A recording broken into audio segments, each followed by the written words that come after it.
Yes, salut tout le monde. Je vous faisais un vlog aujourd'hui pour braguer un peu, hein? Ben oui, ben oui. Je suis un gars de même. Puis là, en ce moment, je sais pas, je vais pouvoir l'enregistrer ce soir. Fait que je vous souhaite vraiment que je puisse l'enregistrer ce soir parce qu'en ce moment, je suis très très excité de recevoir le tout. Bon, le tout étant un bloc Lego que j'ai acheté, même si je déteste faire des blocs Lego. Je vous explique. C'est que Ali, qui travaille avec moi sur le projet, adore les blocs Lego. Puis la raison qui me pousse à faire cet achat assez coûteux, je vous dirais, là, je vous donnerai pas de chiffre. Parce que si vous voulez vous l'acheter, vous irez magasiner sur le site de Lego, il est disponible.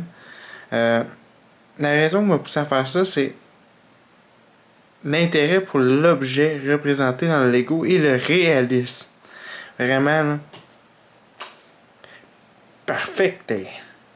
Pour vrai, là, j'ai hâte de le voir physiquement. Puis, vous l'avez déjà vu en intro du vlog, fait que je vais arrêter de faire les cachetés.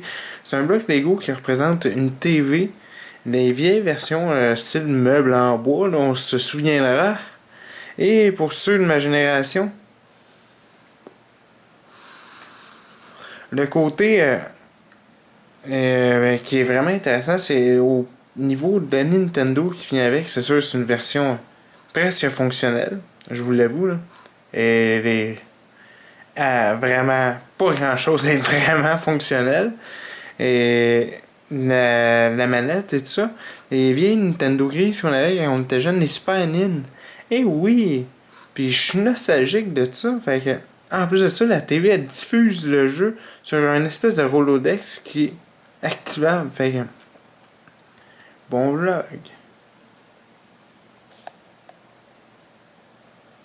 Yeah! C'est là. Ok, ça fait 2 jours que je l'ai chez moi, là, le gros setup de Nintendo TV, tout ça en bloc Lego, je capote, je vais vous le dire. Je me sentais excité comme, oh non, je dirais pas ça, c'est un petit peu trash pour un petit vlog léger. On va garder ces gags-là pour d'autres moments, hein. Non, ben tu sais, j'étais vraiment content. Je sais plus comment worder ça, je me suis mis mal à l'aise. Bon, des affaires qui arrivent. Je m'étais dit une take, ça va être une take. Eh oui, mon gars. Non, c'est ça. J'étais vraiment enthousiaste à l'idée de recevoir ce merveilleux présent que j'ai payé. Mais le présent, c'est vraiment Ali qui l'a construit parce que j'ai pas de patience avec les Lego. Puis ayant un TCC, j'ai pas de dextérité, j'ai pas de sensibilité au niveau de mes mains. Fait que ça a été impossible pour moi de le faire. Je pense que c'est 4000 quelques morceaux, je suis pas sûr. C'est à vérifier. Je vous dis peut-être de la merde en ce moment. Mais on va analyser le tout parce que c'est assez débile quand même, là, tout le concept autour de la Nintendo. C'est une super Nintendo, dans tous les sens du terme. Fait que, on va y aller. Premier morceau. Probablement pas le plus impressionnant, mais quand même. La manette, qui, soit dit en passant, est avec un fil flexible. Un connecteur qui s'emboîte vraiment dans la Nintendo, qui se branche vraiment, mais par contre, seul défaut à ce niveau-là, c'est qu'il tient pas bien nécessairement. Il faut pas passer trop vite à côté, sinon le fil a tendance à se déconnecter. Pas l'aspect le plus pratique, mais en théorie, c'est un objet d'exposition. Fait que on n'est pas supposé jouer avec. Les pitons, je les ai essayés. Ils ont l'air réels, mais ils marchent pas. Ils ne marchent pas. Notez bien qu'ils ne marchent pas. Fait que si vous voulez l'acheter comme moi, vous ne pourrez pas jouer à Super Mario avec. Là, on va attaquer le morceau de résistance qui contient l'autre morceau.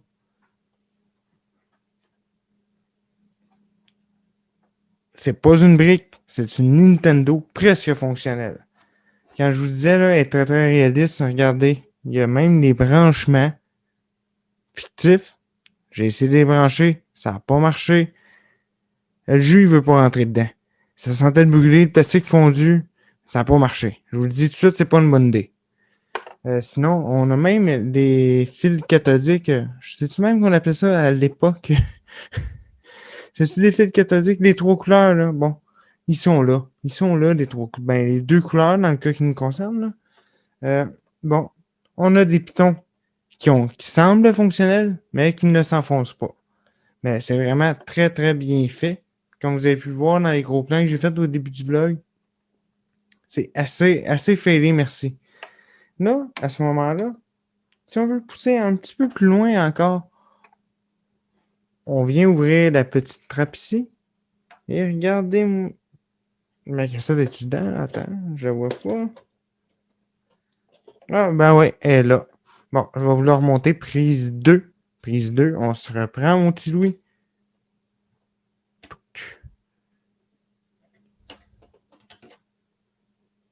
Tada! Tan, tan, tan, tan. Super Mario.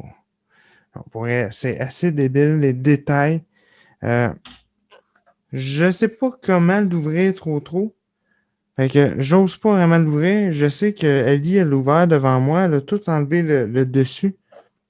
C'est assez débile, les détails qu'il y a à l'intérieur de la Nintendo. Il y a vraiment un paquet de mécanismes qui sont, soit dit en passant, assez inutiles, vu que ça donne rien de reconstituer la Nintendo comme si c'était pour marcher quand elle marchera pas. Mais bon, c'est vraiment une pièce de musée. Sinon, le morceau de résistance. Oui. Et il y a encore une fois les branchements cathodiques. Le branchement pour le courant. Là, j'ai pas emmené le pied avec. Il est comme resté là parce qu'il n'est pas fixe. Il faut que je trouve une solution à ça parce que le pied a tendance à rester en place quand on lève la TV. Bon, première des choses, l'antenne, c'est un détail, mais elle swivel. Je peux rajouter un Super Mario qui vient sur le dessus ici. Je sais pas si je vais l'acheter. Je sais pas combien il coûte. Puis je trouve que ça enlève un petit peu du réalisme de la TV. Les pitons, ils tournent. Écoutez, ça fait du bruit. Puis si j'attrape ma petite manivelle ici, et de l'autre côté, le reflet me mélange. Regardez-moi ça. Regardez bien ça. Bon, il y a du vert sur le jeu, fait que ça fait qu'on voit à travers la télévision puis à travers mon corps. C'est des choses tout à fait normales, ça. Ben oui, ça arrive tout le temps. Tout le monde sait que quand on met une TV en avant de son corps, ben on voit à travers son corps, on voit le mur de l'autre côté. C'est normal, ça. Il n'y a rien de stressant là. Mais là, je pense que je vais arrêter de la faire fonctionner. On la voit dans la vidéo. Parce que là, vu que je ne la tiens pas de niveau en la faisant tourner, je pense que ça force le système en dedans parce qu'il n'est pas fluide. Mais c'est ça, une fois à plat, bien installé, quand on n'est pas trop maillé et qu'on ne zigonne pas que ça dans les airs, ça fonctionne très très bien. Sur ce, bonne suite de vlog, parce qu'il y a une suite. Regardez ça. Je sais pas trop où c'est que je suis rendu, mais j'ai l'impression d'être dans Trailer Park Boys. Il y a des fucking mobile homes partout! Vraiment, là. Il manquait qu'une bouteille de rhum chez un Trailer Park Boys. Ben, on a dit qu'on arrêtait le rhum, fait que pas de rhum pour petit Louis. Comme vous avez pu voir, j'ai reçu mon Nintendo Lego. Puis oui, je suis super excité de tout ce que ça implique parce que c'est vraiment cool. It's awesome! Pour vrai, il est vraiment malade. Fait que j'espère que vous avez aimé mon petit vlog de Bragg. C'est vraiment cool. Puis sur ce, on se dit au prochain vlog.